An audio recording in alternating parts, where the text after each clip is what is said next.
Hi everyone, in this video I'm showing you my experience with a guided tour to Rio Celeste, and honestly when planning this trip to La Fortuna I was not really that sure if it's worth going to Rio Celeste because it is pretty far from La Fortuna, but I'm telling you that I saw more wildlife in this tour than in all the other tours combined. So this national park was really amazing for wildlife spotting. We saw a lot of sloths, as you can see right now in the video, and alligators, spiders, snakes. Our guide was showing us so many animals and was really knowledgeable. We chose to go with Red Lava Tours. This is not an ad, it's just a personal recommendation. And we paid $90 per person. And honestly, it was so nice. And right now in the video, you can see a really cute sloth. It is moving way faster than I imagined, even if it's still slow. And later in the video, you will see so many more animals. So keep watching if you're interested in that. Have a stomach that's divided in 4 parts. One of those parts will be fermenting on their food, and all the fermentation will make a lot of gases. So those gases will have them float. So at the end, that's gonna make them really good swimmers. Since they sleep from 15 to 20 hours a day, and the other hours they like to eat, remember they get high from the leaf. So their lifestyle will be about eating, getting high, going to sleep, waking up, getting the munchies, keep on getting high. So that right there, they're living la pura vida life. Welcome. So on our way to Rio Celeste, we made another stop where we met with a really cute dog family that are being fed every single day by our guide, which is really nice. They seemed really familiar with our guide. And now in the video you can see a sloth chilling on top of a tree, and it was really impressive how many sloths we saw today. Our guide literally was stopping on the side of the road, just spotting animals like this toucan. We made a random stop just to see this toucan, and it was really nice. I wanted to see one for so long. And now back to our family of dogs. Here it was where we saw a very old and impressive tree. It is actually a 400-year-old tree that is pretty famous here in the area.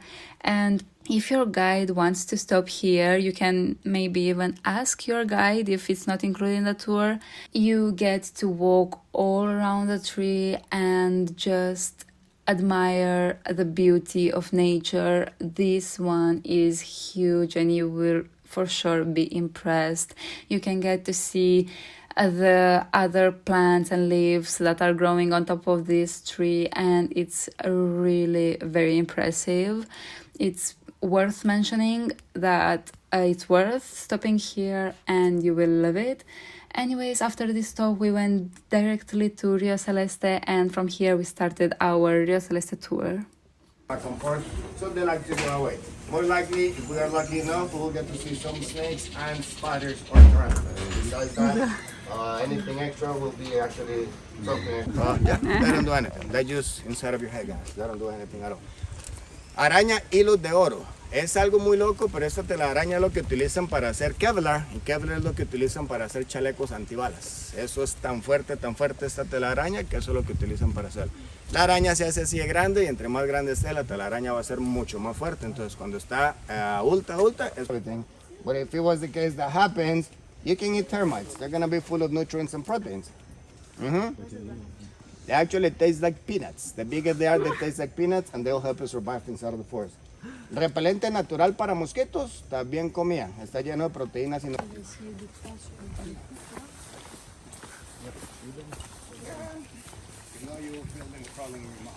Yeah, chicos, this will be a leaf cutting ants colony. These are the ones that you normally get to see them carrying the leaf all the time. It's actually funny because the leaf they don't feed themselves from the leaf. They actually feed themselves from the fungus that grows from the leaf. The leaf gets bacteria becomes fungus, and they feed themselves from the fungus, not from the leaf. As well, another pretty interesting fact is that whenever Whenever you get to see the worker carrying the leaf, you're gonna get to see a little one on top of the leaf. I call it the lazy one, but that's actually in charge of the quality control department. They're gonna make sure that they take the right leaf, because if they take a different leaf with a different acidity level, they're gonna end up killing their fungus. So they have to make sure they take a right leaf. So they even have a quality. Citronella. Hey, chicos, take it. Go ahead and break it. Hagan eso. Es bueno para la congestión nasal. Si lo agarran lo quebran. Juvenile one, they don't really get that big. Their full size will be like this long. But yes. Ah, it's this one. That one can kill you. Doing something to you. No, good things doesn't come in big boxes. That's true. Yeah. In this video I will talk a little bit less and I will let the guy talk more because what he's saying is really informative and interesting. But by the way, do you recognize this animal in this video? Initially I thought it was a monkey, but now that I look at it really well, it does not look like a monkey, so I don't really know what it is. If you by chance know it, just leave it down below in the comments because I'm curious. Okay. No. Any other idea? They're like this big. Whenever they feel treated, they go into a bowl. No, this will be an armadillo house right there. It's actually funny because they're also deaf and they don't really see very well. So whenever you go on top of their houses and you basically go like this, they feel the vibrations and whoop, they start running away from the house. Well, there will be nocturnal, so it's a little bit hard to see them during the day. Pictures. I was actually just gonna say that.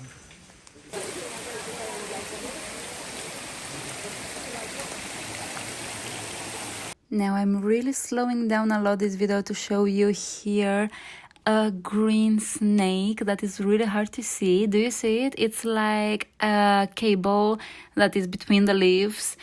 Anyways, that was a great spot for our guide, and after that we are going to climb even more towards the start of the stairs that go down to the waterfall. Anyways, before that I saw a really beautiful butterfly, and in a few seconds you will hear some explanation from our guide about it because I asked.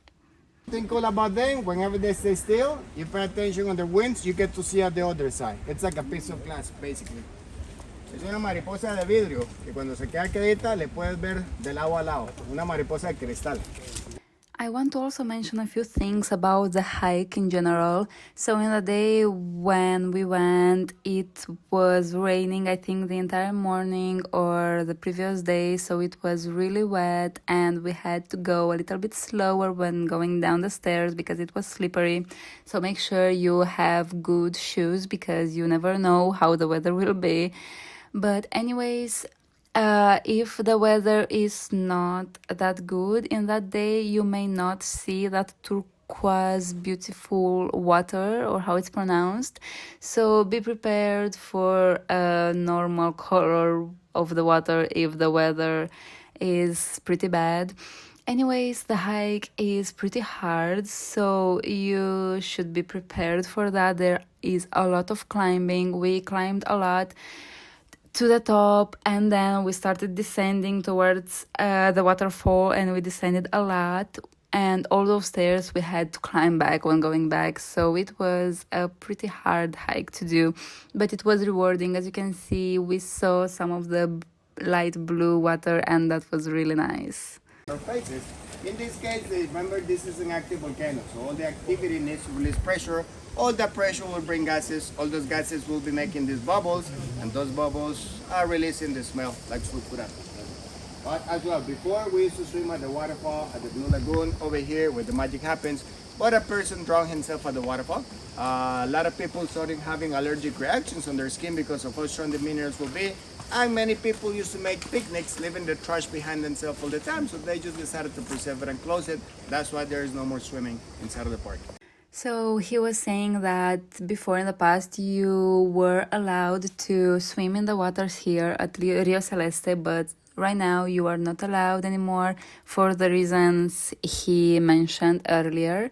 And anyways, right now you will see some info here about this area, but he just said that he already explained all of that, so we did not focus a lot on it.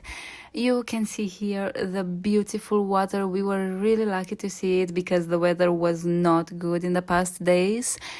So even if it rained the day before, you may get lucky and also see a very light blue color, and that was beautiful.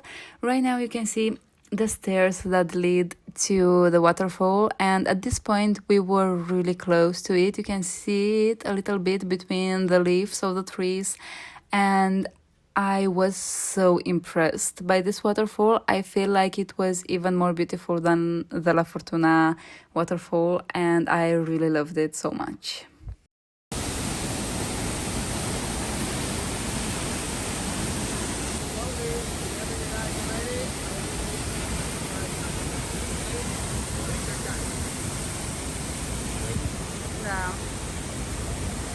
It's gonna be in a piece of branch that looks like this thin.